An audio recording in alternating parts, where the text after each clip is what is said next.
Assalamualaikum warahmatullahi wabarakatuh. Bertemu lagi dengan saya, Mary Oktavianti, dalam perencanaan program komunikasi terpadu, mulai dari strategi hingga evaluasi. Setelah teman-teman mempelajari mengenai identifikasi masalah dan perumusan tujuan program, sekarang teman-teman akan masuk kepada level strategi. Jadi bagaimana sih melakukan perencanaan strategi? Ya, jadi kan kita mau buat program, strateginya bagaimana? Nah, kita akan bahas sekarang. Tapi sebelum itu kita harus melakukan hal-hal yang menjadi utama dan juga hal pertama yang harus dilakukan sebelum kita menyusun strategi. Ada yang tahu apa? Oke, betul sekali ya, adalah analisis halayak ya. Kita harus tahu dulu nih siapa yang akan menjadi halayak atau audiens dari program komunikasi yang akan kita buat tadi. Ya, kita siapa sih jadinya tadi audiensnya? Kalau masih ingat kan? A, B, C, D, A-nya siapa sih? Ya, kita harus benar-benar tahu secara detail. Ya, apa saja yang harus kita tahu dan apa saja yang harus kita lakukan, maka itu akan dipelajari di sini. Kenapa teman-teman kita harus tahu audience profile ya, atau profile dari audiens kita ini gitu, atau halayak kita? Karena dari data yang kita tahu mengenai audiens kita, itu dapat memberikan informasi kepada kita untuk melakukan next step. Apa next stepnya? Dengan kita tahu siapa yang menjadi audiens kita bisa tahu, kita bisa menentukan dan bisa memilih siapa yang akan menjadi komunikator di dalam program kita. Lalu kita juga akan bisa menyusun pesan yang tepat untuk bisa disampaikan dan diterima oleh audiens kita. Lalu kita bisa juga memilih saluran. Jadi melalui apa ya kita sampaikannya pesan kita ini dalam program yang akan kita rencanakan. Semuanya itu berdasarkan dari karakteristik audiens yang kita sasar. Seperti yang teman-teman lihat, ada model komunikasi ya, model proses komunikasi. Pasti teman-teman komunikasi tahu SMCRE ya, source, message, channel, receiver, dan effect. Nah, analisis halayak ini ada di aspek yang keempat, yaitu receiver. Ya, di mana audiens atau halayak adalah penerima dari pesan yang dilakukan dalam sebuah program perencanaan, dalam sebuah program komunikasi. Oke. Nah, analisis halayak. Jadi kita harus ngapain sih gitu ya? Nah, cuma dua kok yang harus kita lakuin ya. Terlihat simpel, tapi tidak begitu teman-teman ya. Jadi yang pertama itu knowing your audience ya. Kita harus tahu audiens kita siapa tadi kan ya. Caranya gimana? Kita identifikasi. Jadi kita harus melakukan identifikasi dan melakukan analisis audiens. Apa yang diidentifikasi dan apa yang dianalisis? Yang pertama itu ada faktor demografi, sosial, psikografis ya. Sehingga kalau kita sudah tahu data-data tentang hal-hal tersebut, kita dapat mengidentifikasi kebutuhan dan motif yang ada di dalam diri audiens kita. Yang selanjutnya adalah mengelompokkan halayak sasaran kita. Nah, sebelum masuk ke bagian yang kedua, kita bahas dulu yang tentang yang pertama ya, knowing your audience. Oke, knowing your audience tadi adalah mengidentifikasi dan menganalisis audiens dari berbagai aspek. Ya, jadi bisa dibilang juga kita melakukan segmentasi halayak. Ya, jadi segmentasi dalam perencanaan program komunikasi berfungsi untuk mengidentifikasi atau mengenali halayak yang kita akan hadapi secara lebih dalam lagi. Ya, di sini bisa terlihat ya. Di sini demografi dan psikografi ya. Jadi kita lihat pembagian halayak atau audiens dari aspek demografi itu apa aja sih? Itu loh yang ada di KTP teman-teman ya. Nah, itu aspek demografis, gampangnya seperti itu ya. Jadi ada jenis kelamin, usia, tempat tinggalnya di mana, pekerjaannya apa, agamanya apa, seperti itu. Lalu yang berikutnya adalah psikografi yang berhubungan dengan psikologis dari audiens kita.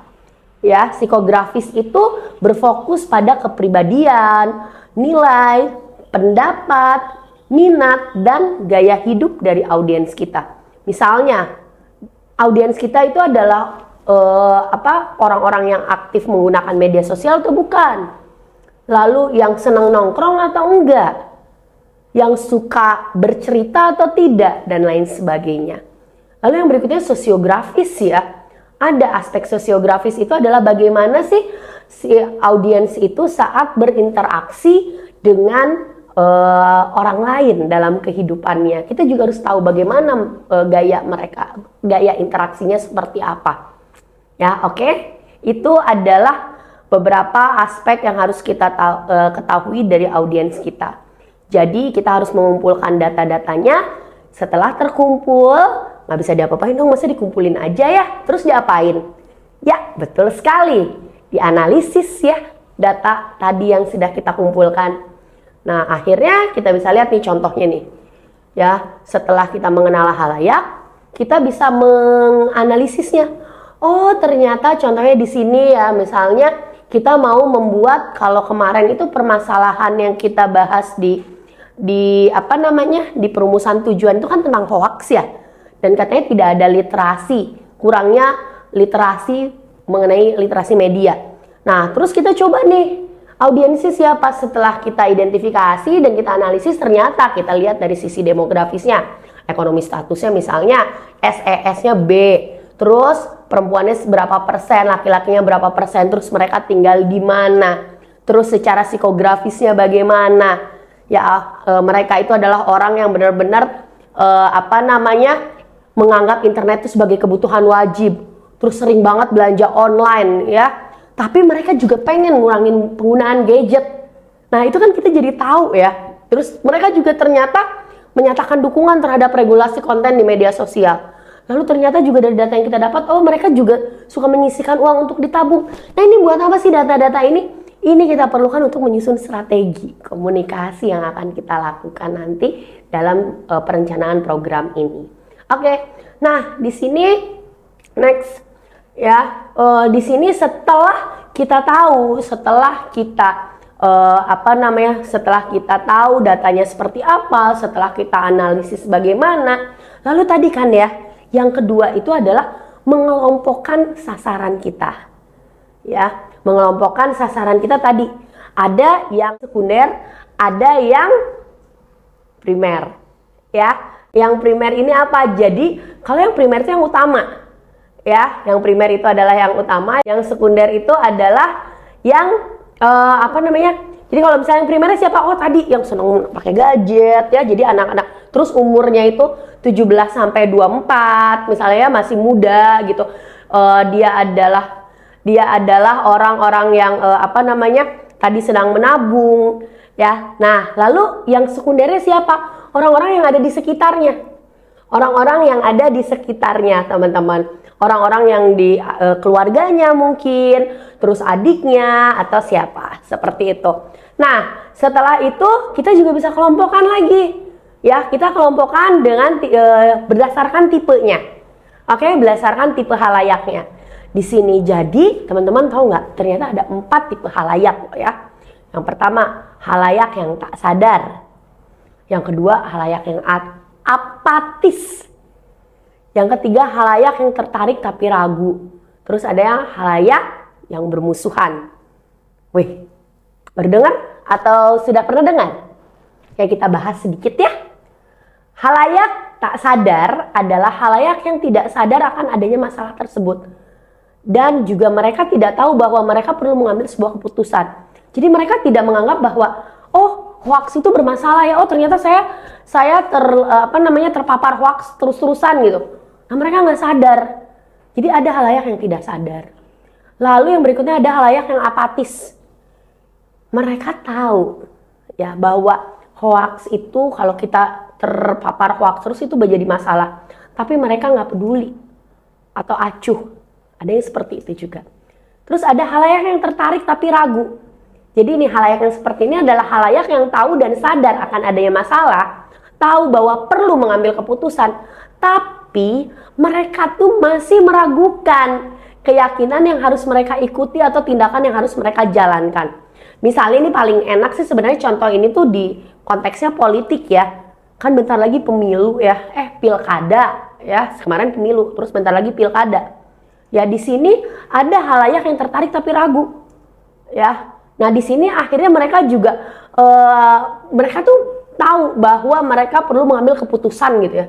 Memilih siapa. Tapi mereka tuh masih ragu banget siapa yang jadi yang harus saya pilih. Kandidat ini atau kotak kosong. Nah, ya. Lalu yang berikutnya ada halayak yang bermusuhan. Nah, halayak yang bermusuhan ini adalah halayak yang sadar akan adanya masalah dan harus diatasi, tapi mereka menentang gagasan yang ditawarkan. Apa penyebabnya? Ya, hal tersebut disebabkan karena takut akan akibat yang tidak dikehendaki atau lebih menyukai alternatif lain daripada yang ditawarkan. Jadi mereka saya udah nggak setuju sama pilkada misalnya. Saya nggak setuju sama adanya kotak kosong. Langsung dia men-state seperti itu. Jadi dia langsung bermusuhan dengan apa program yang akan kita lakukan seperti itu. Oke, nah di sini hal lain yang harus kita ketahui juga adalah nilai atau value yang dimiliki oleh halayak ya. Karena dengan kita tahu nilai dari halayak itu, kita bisa membacanya, maka kita bisa membuat next-nya seperti apa sih dalam menyusun pesan yang akan kita sampaikan. Nah, di sini bisa dilihat teman-temannya, ini salah satu contoh aja ya. Misalnya kita tahu nih bahwa nilai dari halayak itu memudayakan hidup sehat, tadi ya, mau menabung, peduli lingkungan dan kesehatan mental. Nah, di sini dengan kita tahu nilai dari halayak seperti ini, saat kita mau membuat program mengenai nggak boleh mengurangi sampah plastik ya, seperti yang dicontoh ini, kita sudah bisa tahu apa yang kita bisa breakdown dari nilai-nilai ini. Nah, itu teman-teman seperti itu. Jadi itu adalah contoh bahwa nilai itu juga penting, nilai yang dianut. Udah waktunya teman-teman mencoba melakukan analisis halayak ini biar bisa nyusun strategi komunikasi yang lainnya ya. Jadi sekian untuk materi mengenai analisis halayak. Selanjutnya nanti kita akan melakukan analisis yang lainnya lagi. Ya, kita akan masuk ke penyusunan pesan, menentukan komunikator, menentukan medianya seperti apa, dan juga tentu saja menentukan efek dari program yang akan dibuat seperti apa. Ya, sekian dari saya. Terima kasih atas atensinya. Wabillahi taufiq wal hidayah. Assalamualaikum warahmatullahi wabarakatuh.